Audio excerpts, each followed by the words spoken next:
Welcome to another episode of Threads of Enlightenment. And as usual, I love when our guest comes because it shows me that they are here to share with us some precious things, their time most of all, and to trust us with the information that they have gained, their wisdom, their insights from their journey.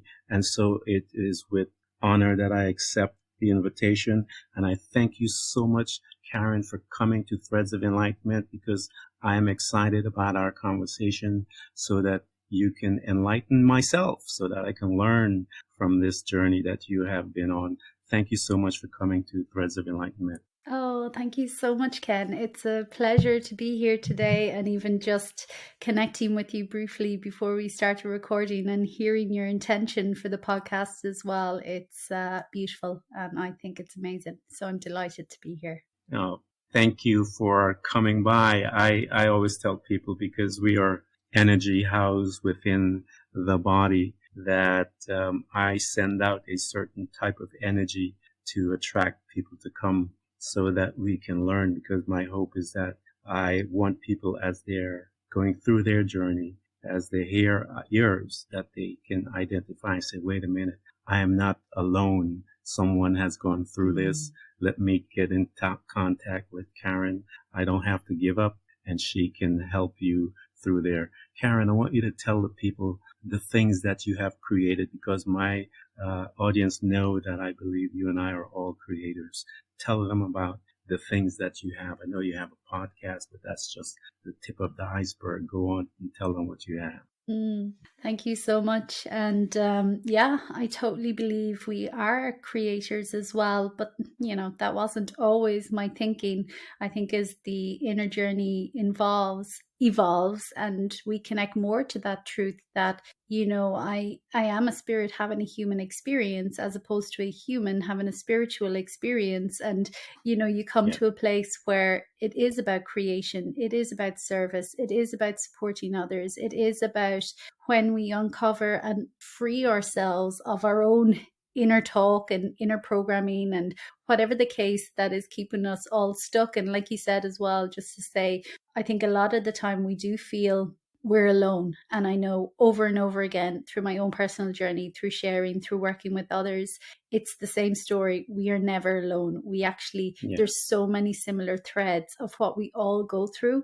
But at the time, we can often feel so isolated in that. So just to say that for people as well, and, reiterating what you said there, we're never alone in what we're going through. And now, yes, I have a podcast called Curiosity and Consciousness, where I do some solo episodes, but mainly connect with other people as well to share their journeys. Because again, once we share and people hear more, because again, we can often perceive from the outside that, oh, everything was so easy for them, or it all looks great, or look how amazing they are. But everyone has a story as well. So I love the sharing on the podcast in that respect. But also I work as an energy therapist. So I've been attuned to Reiki and integrated energy therapy. And especially IET, integrated energy therapy, was something that I availed of lots and lots and lots through my own journey. And again, we are all energy, and being able to work with the energy body and trusting that a person's energy knows what they need in any given time more than the cognitive mind at times.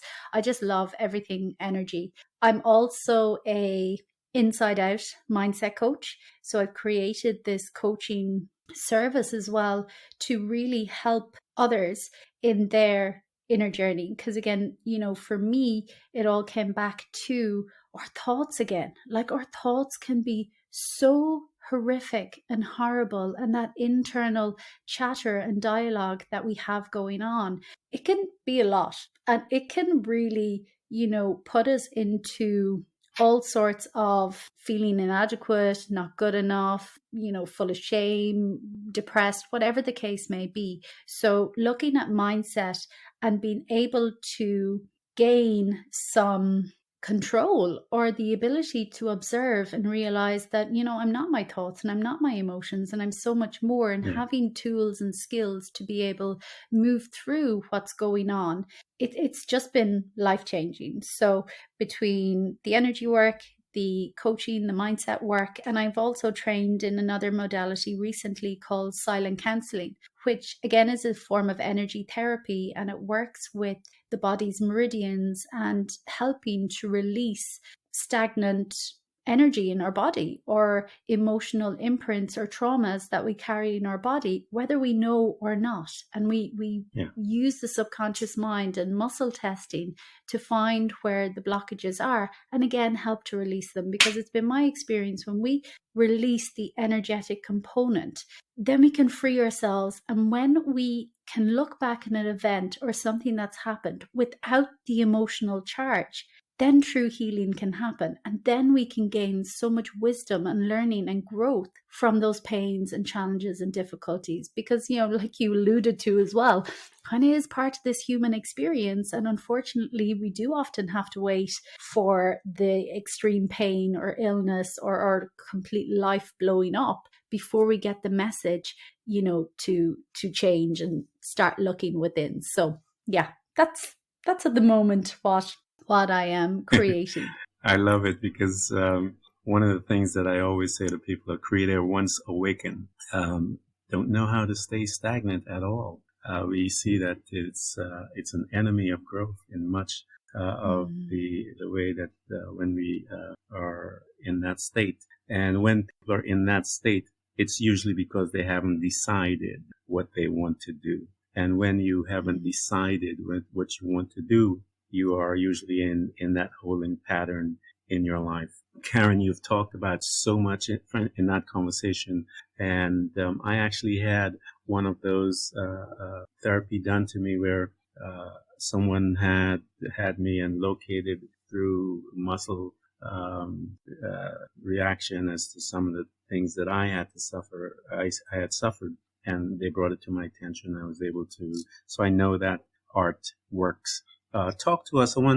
It is our custom here, Karan, to go back in the formative years of our lives, because I believe that you and I are programmed. You had mentioned some of the things that we are programmed to believe, and one of those things is that we are programmed to look at ourselves only as a natural human being, but we are much more than that. We're a spirit living within the body, and we ought to allow the decision making emanating from that aspect out versus the other way. So talk to us about your family upbringing. What was it like when you came to your home from that beautiful place called a hospital?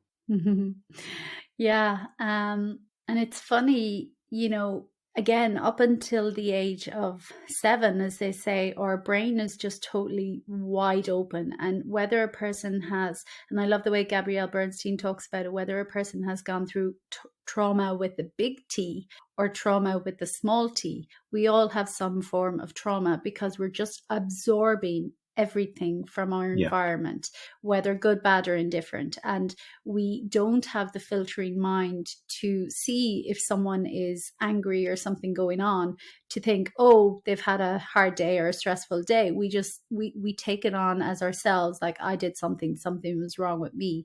And for me, I really lived and was programmed in freeze mode. I would shut down, and that was from my dad. I remember a couple of times he came home drunk. He used to go out in the evenings and have some like beers or whatever, and a couple of times he'd come home and he would wake me up in the middle of the night to tell me how much he loved me, but he would just be persistent and there for like ages, and he was like slurring, and I was so young, I had no idea what was going on. I was like, what has happened to my dad? Who is this person who like smells and is just like repeating and repeating and repeating and repeating the same thing over and over again?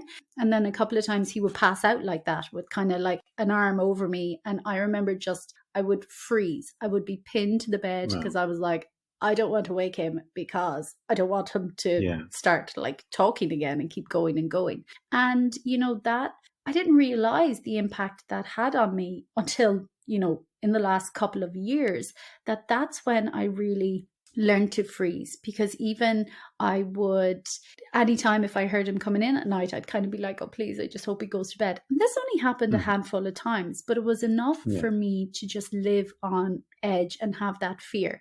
And then even if I had, friends come over to stay, I'd feel this sense of huge kind of embarrassment. I'd be like, oh my God, we need to go to bed early because I just don't imagine. I'd be so embarrassed if he came in and my friends saw this as well. And they didn't, but I just had that sense of, and that's something I carried, this sense of not wanting to be seen, just wanting to kind of hide into the background, not speak up. I didn't want to bring attention to myself. And just if I ever felt, and this really affected me in relationships and especially intimate relationships, if I just felt any sense of, the unknown, or I didn't know what was going to happen, I'd just freeze. I'd go into that freeze mode and I wouldn't be able to talk and I wouldn't be able to speak and I wouldn't be able to ask for what I wanted, nothing. It was just like shut down, freeze. And like that's the way I lived my life for the majority of my life, until I really started looking at that and made the connection. And that also meant, because I lived in this freeze mode, that sense of inner shame or not good enough just grew and grew. And then I would feel like I needed to overachieve in order to feel worthy as a human, or I'd need to excel at such things in order to feel valid. Because again, we all need to meet needs as well. And when we're kind of out of whack, we will do things in order to try prove to ourselves unconsciously that, I'm not broken, or I am okay, or I'm not inadequate, or I'm not good enough. But again, this is all very unconscious. I could not say I was conscious of any of this at the time. It's only through retrospect. So that's really how I'd say the major patterning that I picked up of living in freeze, and then just somehow not feeling good enough as a result, feeling inadequate, and then feeling like I needed to over everything. I was overachiever, over independent, overly critical, overly everything, because I didn't have that connection to myself. I didn't have that belief in myself. I, like that, thought somehow there was something wrong with me, or somehow it was my fault, or something I did. So that was my main patterning. Yeah, mine governed my life for my entire adulthood until I began to become aware of it. When I became aware of it, my trauma caused me to manage all of my relationships based on that. One of the fascinating things I love to hear, Karan, is when a trauma happens to a young person, how they interpret that trauma, number one, and number two, what it produces within that person, and how we, once we interpret it a certain way, based on that interpretation, we then make a determination that this is how we are going to be able to overcome that. And as you said, a lot of it is done quietly within ourselves, and we don't notice all of these things. Talk to me, as this young woman moves through life and begins to govern herself. When you mentioned that it affected all of your relationships and all of these different things in your outlook on life. When this young woman was in college, how did that mindset played within your personal life at that space, at that time? So again, I would say, and when I look back, I see me now as a highly anxious person. And I suffered from this kind of major internal conflict, because on one level, I was trying to, fit in, do all the normal things, achieve, follow the tick box. But at the same time, I had that sense of perfectionism. I had this stifling sense of perfectionism, and I needed to be perfect, and I needed to, do the X, Y, and Z and follow the linear path. But at the same time, I always felt really different. And I would say now, I would say I was on a lifelong awakening. I think I woke up kind Yeah. of very young, but I had no idea. And I always Yeah. had this other side of me that would draw me to things that really supported me, but I really didn't understand them at the time. And they would help me. And I always read books, and it was like they gave me some kind of savior or grace, but it was like my little secret, you know? I knew there was something in it. I knew it really supported me. I knew I felt different, you know, if I read a book or read about someone else's story or went for energy, like kinesiology and different things came into my life. And I knew I felt really good at them. But then I'd still go back into human and that overachieving and, you know, perfectionism and striving. And yeah, especially in college, when I look back, I remember I just, and my mind was racing, absolutely racing. It did not stop for a second. I was not a person who could stop, who would take a pause, who would speak as I'm speaking now. It was just go, go, go, go, go. Because again, I've always been highly ambitious, and I had the thinking that, well, if I stop, everything's going to fall apart, or I'm never going to be a success. And I thought by being overly critical and hard on myself, which I was extremely so, that I was doing that from a place of trying to succeed or trying to better myself, because I've always been highly ambitious. And I thought, well, if I'm not criticizing myself, how am I ever going to improve? Whereas that thinking does not work ever, ever. We have to come on side with ourselves. But I didn't know that at the time. Yeah. And like that, I would say at that time, a lot of inner conflict and a lot of wondering, why do I feel different to others? And probably as well, you know, why does everyone else seem to have it all sorted out and all cool, calm and collected? But people would have thought the same about me, because again, we play a good game. And even I would never for a second have thought I was an anxious person. And nobody who knows me, none of my friends would have either. But it's only now that my mind is more silent, I can look back and go, I was so wired. I was so anxious. And I didn't even know it, because it was so normal to me as well. It was who I was. It was how I grew up. So I didn't know anything different. It just felt so normal, but inner conflict and yet curiosity as well of why.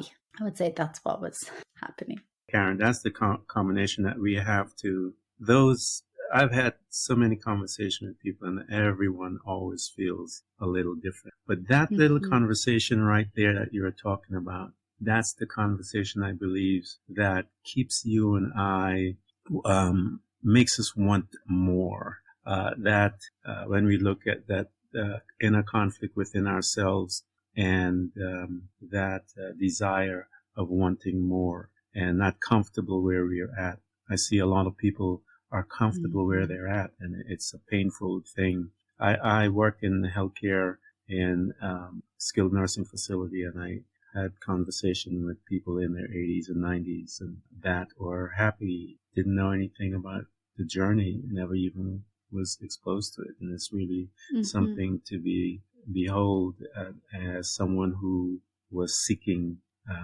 to learn about myself. So here you are.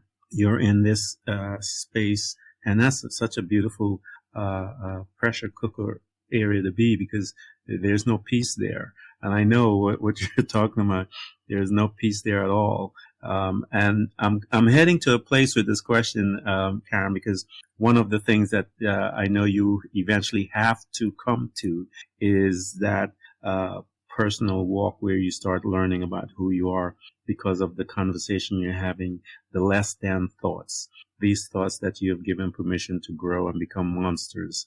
Talk to me about when you had, you're talking about, you're having this back and forth conversation within yourself, but you're not fully aware yet. Talk to me as to when it gradually started to go, wait a minute, there's something more in here that I need to locate and begin to dig deeper. Talk to me about that area and that space right there. Yes. Well, for me, It was very, very slow, gradual, painful. Now, when I look back, it was a long time after that I finally got the message. Because again, I was always really I was always really curious. I was always really intuitive now. And actually I can see I always trusted that intuition, and I was pulled off in different directions to everyone else. I always chose different paths, which I didn't understand because I lived so from my mind. And again, it exasperated the inner conflict, but just something within me, I just knew I just had to do it. So that went for a long time. And, you know, I was one of those people as well who I always, you know, read the books. I knew all the knowledge, I knew all the information, but I had no sort of conscious practice. Let's call it that, for want of a better word. I wasn't walking my talk, so to speak. I kind of thought it was enough to read it and know it without doing much else. I'm like, yeah, I know all this. But again, my life was, and my internal world was a shambles. So for me, the final blow up, if you want, was through relationship, a breakup. And my ex had sent me an email and disappeared. And we were living abroad at the time, and I was home in Ireland for a visit. And it was just like my world exploded, absolutely in pieces. And just the pain, the shock, and that idea, because I was back home and we'd been living abroad, and I just felt like I had nothing left, like literally nothing. I'd lost all my stuff as well. Through that breakup, he said he'd shipped the stuff back to Ireland and nothing ever arrived. So it was a total blow up. It was a total clean slate. I even was back home in my parents' house at the time because I had no money. I hadn't been working in the new country that we had moved to yet. I'd burnt through my savings. I'd sold my car, quit my job, cancelled all my bills, everything. And it was a lot. It was major. But within, and it was very quick. It was very quick. I would say like 3 days or something like that. In the midst of another hysterics fit, crying, bawling, like, you know, that pure you can't breathe, you're crying so much, like the shock. And I went to instant, again, victim mentality of, oh, why did I do this? Oh my God, was it all my fault? Maybe I shouldn't have done this. I shouldn't have done that. Why didn't I see this? You know, the instant 1,000,001 questions trying to figure out what went wrong. And in the midst of another hysterics fit, all of a sudden, out of nowhere, I just felt this immense serenity, calm, just wash over me. And it was all really quick, but I remember thinking, going, this is weird. Like I was just bawling my eyes out crying, and like immense peace and serenity. And then I just heard a voice, and it was like, okay, Karen, you have 2 choices here. You stay exactly as you are, miserable, crying, not talking to anyone, not eating, staying in bed, trying to figure it all out, rewind time, whatever. Or you accept this as your reality and you move on. And it was just like, in that moment, I had such clarity, and I was like, oh yeah, this has happened. Like I can cry all I want. I can try figure it out all I want, but I can't unhappen it. So from that moment forward, and it's not to say it was all like blissful and easy there forward, but it wasn't as difficult. Everything shifted. And what I started doing is I started walking my talk. I started putting into action every single thing that I had learned, that I had read, and I accepted it as my reality. And for the first time, I would say I actually opened up and allowed myself to feel. And feeling the pain or the panic or the fear, when it came up, I would feel it. But next thing, once I allowed it, it dissipated. And I would just focus on being present. What I did have, gratitude, all the things I was so happy for at the end of the day. I was like, oh, I'm still fine. I've got my health. I've got a roof. I've got food. I've got friends. I've got love. I've got warmth. I'm like, seriously, all is okay. And it was after, you know, I don't know, a couple of months or whatever. But even then, and that's why our thoughts as well, I was like, wow, this only really affects me when I remember to think about it. And that was like a huge moment for me. But I would say that was the blow up that came in. For me, I didn't see the faith in the light, as they call it sometimes, beforehand. I went through the dark night of the soul. And it was from then, and it was a couple of years, and I'm still learning and growing and cultivating that inner world. But that was the moment when things really started shifting for me, and I really took accountability for myself, for my life, for my actions. Because again, I could look back and go, well, if I was connected to my true self and I truly believed in myself and loved myself like I should, like all of us should, and see myself as the gift of creation that I am, that we all are. No one is made in error. No one is made broken. Everyone is made perfect. If I had known and recognized and was connected to that truth beforehand, I would never have got into that relationship in the first place. Yeah. But it's only because I was wounded, because again, everything is energy, and energy always has to balance. I was attracted to that guy in the first place, which, and there was so many red flags. By the end of it, it was like emotional abuse. I felt like I was walking on eggshells. I couldn't speak up, but yet I let the fear of doing something about it be greater than me taking accountability for myself. I lived in fear and I lived in hope, going, oh, he's going to change, whatever. Whereas, no, if I truly love myself, I would have removed myself from the situation, so much came with it as well. But that was my moment. Yeah, I think we, looking back in retrospect, we all see it now as a gift that was given to us. And that gift was the breakup of that relationship, which propelled us to begin our self-awareness journey, where we began to become students of ourselves, where we began to walk and experience loving ourselves.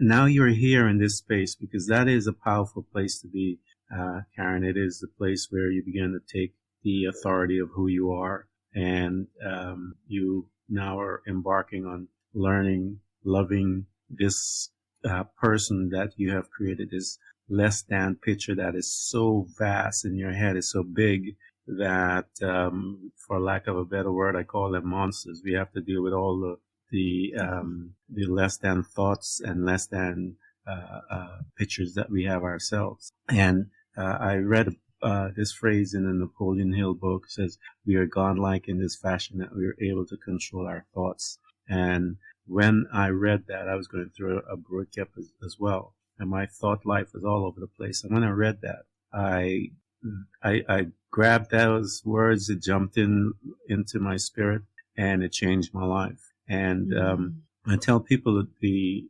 everything begins there. It is the seed, and it is the garden by which everything comes out from. So what type of seed are you planting within that garden, your thoughts, your mind? Because the mind is such a powerful tool that it will bring it to pass, however, whatever we put there. So as you began, Karen, to learn about the power of your mind, and you began to face some of those less than features that you have put into your spirit, how did you navigate through those, the fear, the anxiety? How did you walk yourself through those? Yeah, and let me just say, they're still there. Like it's still things that I do. I don't think the intention is to get rid of any emotion, because every emotion was created for a reason. There are no good and bad emotions. It's just to know that they're all natural. They're all there to give us information about ourselves and our own internal pinpoint of where we're at in that moment. So, but first of all, back then, what really came into my path was gratitude. And again, there was times when, the absolute fear about my future and the panic that I would feel at times, because again, it was this idea of like, I literally have no money, I have no job, I can't move out of home, I don't want to be here forever. I just had this story of I'll never be able to rebuild my life. Like, that's it, I'm out. Like, I'll never be able to rebuild it.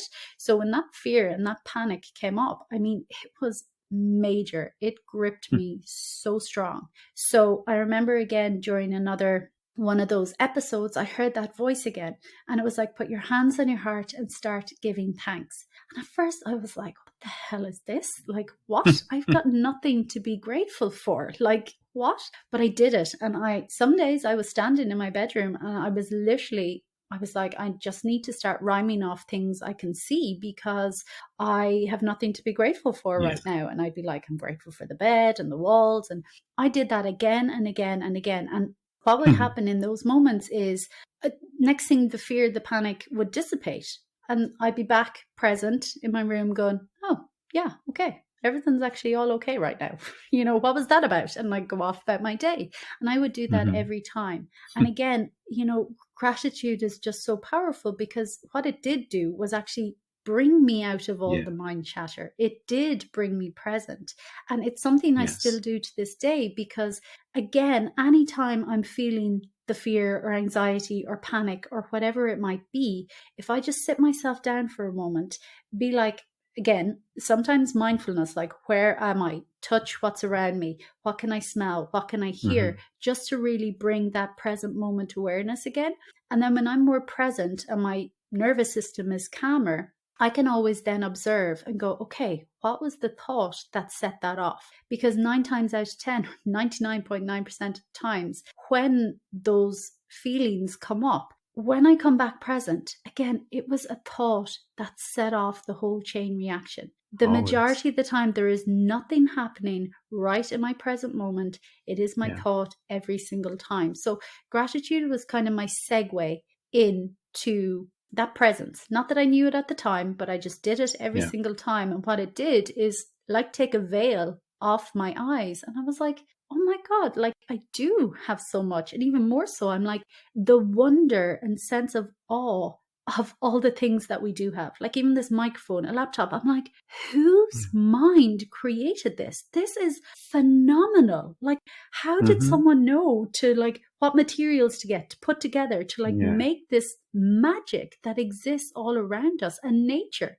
is like so mind-blowing that having presence is like the greatest gift ever. But it was that gratitude. And it is consistent because, before I know it, sometimes I'm down a rabbit hole again of fear. But now I don't stay there. Now it's about the bounce back. Now it's like getting back present and then observing, okay, what was the thought that sent me off down this trail? And again, it's usually replaying some old story. It's not feeling like someone did something for me or gave me something that I really wanted or expected. Again, this is, it's all us every single time. It's me with me 24/7, all the time. So, and I mean, there's been loads since then, but I would say, gratitude was the start of being able to be more present, to observe the thoughts. It's always, everything emanates from there. Jesus makes a statement in his Bible, in the Bible to his disciples. He says, "Take no thought, saying." And I remember when I read that, it kind of floored me because it just made sense to me what he had said. He said, "Take no thought by agreeing with it." It comes to you all the time. All the time, a thought will come. And one of the keys to learning how to manage your thought is living in the present. It is the way to manage the thought. And so the thoughts will come. And that's why I say the thought life is this garden. And what are we planting within that garden will dictate how we manage our life. And so the thoughts come, and which one are you going to agree with? You have a split second, as you said, gratitude, when you reach back and you begin to, the gratitude centers you, bring you back into the present. And when we are in the present, then we are able to make decisions about where would we like to go with this thought. Do I want to own it? Meaning, do I agree with it? When we agree with it, he said, take no thought saying. When we agree with that thought, we have just given that thought permission to bear fruit, whatever fruit that is. That is our choice. And that's what with Napoleon Hill, it says, we became godlike. When we are able to control our thoughts, the power now will dictate what outcome we want. And I don't want to be in a fearful place, so I do not give that thought that makes me, when it hits you, you and I know it, people know it, when it hits you, there's this emotion that comes with it that is sinking there. And that emotion is a tie to that thought. It's tied to it. All of them, every single emotion that comes in your life comes from that place of your mind. So Karen is talking about it. She's experienced it. Those that are listening, this is the type of person you need to get in touch with to help you out. Karen, here you are. You've had this wonderful experience, because I want to know, how come all of that shifted to where you are today, podcasts and all of this powerful stuff that you're doing. Now, as you're going through this particular aspect here, you had your experience, you're learning about yourself, you're moving through all of the pain and learning about yourself. How did you get to where you are today? How did this woman, this creator that I'm talking to, how did she get from that experience to where she is? Wow. Well, the honest answer is perseverance, and that belief and knowing that there was another way. There was another way to feel. There was another way to live. There was another way to experience life, and having that vision and resilience to keep going. Because, again, it's just the way our brain is wired. It will stay in what's familiar, even if that's so painful for us. Yeah. So it's knowing that and moving through it, even when you don't feel like doing your meditation or your prayer or your journaling or your yoga or going out in nature or whatever it is, doing it anyway. And that's what has got me to where I am today, that sheer perseverance and continuing to study and learn and experiment myself, because now I look at it and I'm like, okay, I'm a scientist and I am my own experiment, and life is my lab, because that's the only way I'm going to truly know if anything is true or if it works for me or not, is through the action. Because again, I can read all the books like I had read and I continue to read, but if I'm not putting it into action, I will never be able to know what is true for me. And again, just like you're saying, everything starts with the thought, everything. But for me and the way my mind was, and many people, it was impossible to even know what the hell I was thinking, or to, because they come so quick. So the segue again for me was connecting to my emotions, first of all. Because again, I was so disconnected from my emotions, from my body, full stop. I lived from like my head up. That was it. And again, when we just live in our head, we can exist in any time dimension. I can be replaying the past, I can be in the future, I can be wherever the hell I want, but I am not present, because our body is always present. No matter what is happening, it cannot be in any other time-space dimension, but right here, right now. And it's that integration. And yoga really helped me to connect more with my body. So then I could learn more what I was feeling. Because again, I didn't even know what I was feeling half the time. I didn't know how to name my emotions. And again, my nervous system was so wired that it was actually really difficult. So doing a practice like yoga, even though I absolutely hated it for so long, my mind was like, this is a waste of time. This is so boring. I could have done a million other things. Oh my God, when is this over? Like, it was mental torture for so long. But what kept bringing me back was just this feeling in my body. And for the first time, I was coming into my body. I just felt an ease or a spaciousness. Because again, I was so wired and anxious. I held so much tension in my neck, in my shoulders, in my jaw, that again, I was aware of, because I always felt really tense, but I didn't know why, So I just was starting to feel this tiny bit of space that I was like, oh, wow. Oh my God, that's what kept bringing me back. So if I had listened to my mind, I would not have continued through with many of the things. So it's that perseverance. And again, studying, and experimenting with all different modalities, all different tools, all different teachers. And through all my practices and the consistency, now it's the absolute truth that I believe, and I know for me, it's true for me, because the shift in how I live my life now of, I'm not a human having a spiritual experience. I'm a spirit having a human experience. And this is my suit of clothes. This is my armor for this reality that I'm living in. And the more I study and the more practices I put in, the more I connect to that other consciousness that exists for all of us, that is all of us, that is the truth of all of us.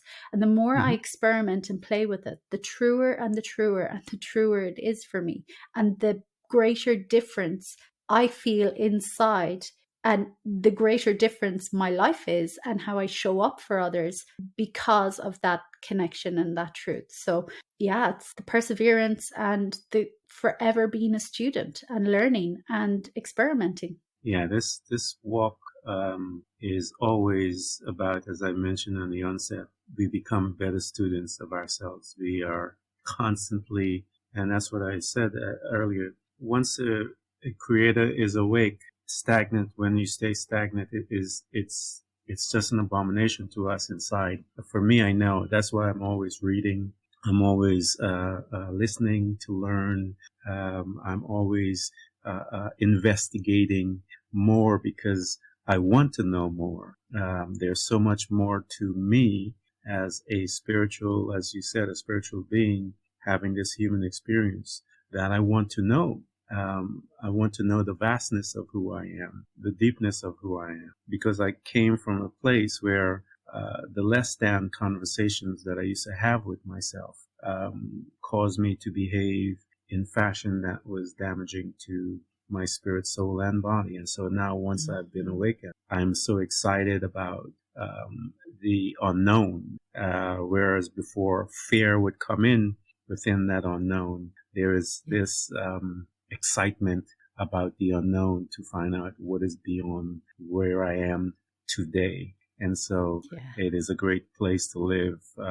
Talk to me, Karan, here, because one of the things that I tell people, the two visitations that I think is powerful within the human experience as we are moving through and living in this body, is when we get that visitation to dig deeper as to who we are. And that came for you with that breakup. The second one is when we begin to assimilate our journey and put it into a format where we can serve. Talk to me about some of those individuals that I've presented to you that are going through in their journey. And I always say this, Karan, to people, the reason why I think they when people come to you and I, or people like us that have gone through, is because we know the questions to ask. Most people are so busy that they don't know the questions to ask to get their desired outcome. And when you sit in front of someone like yourself and have a conversation, you can sense where that person is needing to go by simply producing that question and then watching them, their eyes open.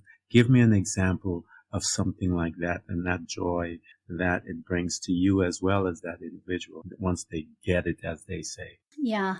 Oh, it's honestly the greatest privilege in the world. And even when people come to me, sometimes I find people come and they're really hopeless. They just feel so lost, so down, so hopeless. Yeah. And even by the sheer fact that they're arriving, I'm like, they are internally in me, I'm like, they are so close to the light. I truly believe that the people who are in the darkest space, they're right there. They're right there, but we just don't realize it.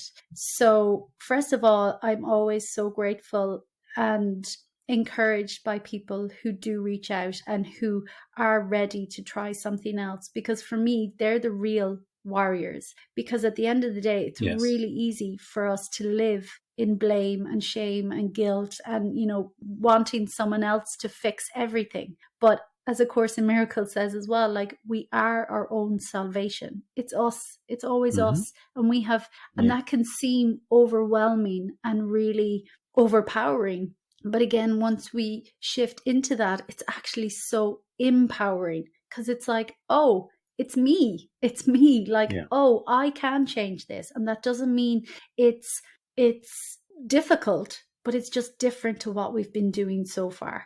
And it's totally possible. So first of all, when someone shows up, and even though they are not conscious of this most of the time, they have no idea that there is a solution or a way out, or that they are being really brave or a warrior, but it's, that's what I see in it. And I'm like, yes, this person is ready to wake up, to live a different way, to try something new, to come out of the fear-based thought system and programming that we're brought up with, and to lean more into the spirit-based way of living. And most people who do kind of come out as well or reach out are like, they've always maybe been curious. They've always kind of thought there was something more as well, but again, didn't believe in it, or were afraid to speak about it, or would be ridiculed. So, we all have it within us, but it's nearly like sometimes as well, we all just need permission sometimes. That idea that, oh, if they're doing it, and this was a huge support for me, even when I started my podcast, because I remember when I first started sharing more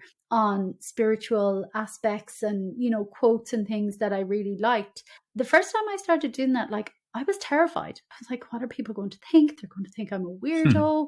And then I was like, again, the only way to move through the fear is just do it. And then half the time, people said nothing. People are just busy doing their own lives. Or if they did say something, I'm like, okay, well, that's on them. Like, everyone's entitled to their opinion. I don't have to take what someone else says personally, Yeah. So it's that idea of helping them to lean more into and trust what they already know within themselves. Because again, we do already know. And even me in that relationship, I knew it wasn't good for me. I knew I wanted out. But again, it was the fear that had me gripping. So it's just building tools and skills to trust more, to lean more into who they truly are, and to drop all the shoulds and the expectations of others, to really come back to their own heart, their own truth, because actually that's the best gift we can do for anyone. We were born to be who we are. We weren't born to imitate and to try, bend over backwards to be exactly like our neighbor or this successful person. I mean, yes, inspiration, role models, great, but I can only ever be me. You can only ever be you. Each of us can only ever be who we are. And that's the gift. We are the gift. We've already won, but we just need to be ourselves in all our glory, in all that truth of love, joy, oneness, connectedness, and live from that place and create from there as well. That is a powerful place to live as an individual, and it is life-changing. And it's hilarious to me. Try my best to inform someone. Oh, yeah, go ahead. Sorry to cut over you, but I'm like, it's hilarious to me because I had heard that as well so many times, like in all the texts, they're like, you are born to be you. You are you. Like, you can't be anyone else. You are the gift. And it's like, it was kind of comical because I didn't feel that way, and the inadequacy and trying to prove things and blah de blah.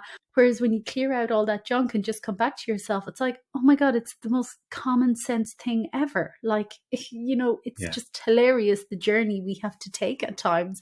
And it's like, well, of course I'm me, like I'm me. And even if people try imitate, or we all have different experiences, that's why there's no such thing as competition either, because we all have our own interpretation. We all have our own energy. We all have our own perspective. We all have our own spin on things that will bring a uniqueness, no matter if we're all doing the same thing, so it's hilarious. I agree with you. I think I look at it this way, Karen. I think we are all artists, and we are all given a canvas, and that canvas is our life. And each artist approach that whiteboard differently. And so we shouldn't, and because of that, I don't think there's a need to criticize that other artist for whatever color he or she uses, or the way they're holding the brush, or what type of mixture they're using. We ought to be just looking at it and encouraging them to create their space. And so I think when we become judgmental as they begin to paint, it becomes painful for them and painful for us as well. So that's just my 2 cents on that. I absolutely want to thank you, Karen, for coming by, because your insight has resonated much in me, because as you were talking about some of your journey, you reminded me of some of mine, because we had similar in certain awakenings and stuff like that. I was there. Some of those fears that you talked about, I was there. So I know what those things entail. I know about taking authority over our thoughts and learning how to master your thought. I know mine was meditation. I had to learn meditation. And once I got into that space, and it brought me in the present, because my mind is similar like yours. I run 24 hours a day. People look at me and want to know, when am I going to slow down? And so meditation has taught me how to do that, and how to come into the present space so that I can begin to manage from there. So a lot of the things that you talked about, I totally identify with. Those that are listening to Karen and I, it is my hope and my desire that you touch base with her, because I know personally for myself what it meant to be there and to come out, and the type of authority and wisdom that she would speak to that, because she has been through, would impact your life and free you as you are walking through your journey and painting on your canvas. Karen, thank you so much. Thank you so much, Ken. And I love that imagery as well. And the thing about it is, it's so beautiful as well, because no matter what has been painted up until now, every new moment is a brand new moment. And we get to choose again and choose again and choose again and choose again and choose again. And we can repaint and keep painting. And that's our power. But again, I didn't know that, everything can feel really stuck and fixed. And, it's never going to change. But absolutely, every moment is a brand new moment to make a new choice, to start painting a new picture. It's totally possible. But again, it's us. It's all on us. But that's really empowering. So thank you so much as well, Ken, for allowing me to share today, and for all that you're doing as well. Thank you.